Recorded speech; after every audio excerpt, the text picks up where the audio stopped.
May hapon mga ka-birds.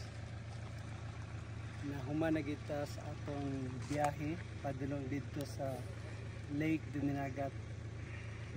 Ganina atong pagsubida atong gibati ang kakapoy tungod sa subida nga atong giagian, pero sa atong pag-abot dito sa area mismo sa lake atong nakita ng tagamtaman ang kanindot sa kinaiyahan ipakita sa atong buhi nga Dios. Pagkanindot nagpakita usab ang mabaga nga gabon o fogs nga may baba gikan sa langit.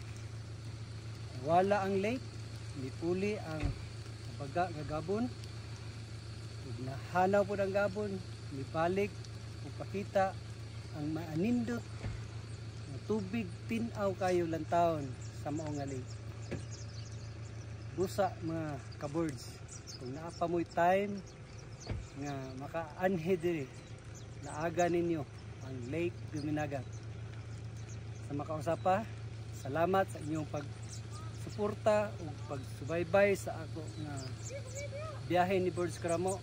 Akong gilauman, ayaw ka mo pag duha-duha sa pag like, comment, share, and subscribe sa YouTube na ko naghimo biyahe ni Birds Karamo, kay kamo ang akong inspirasyon.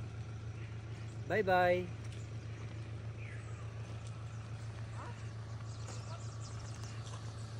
Okay.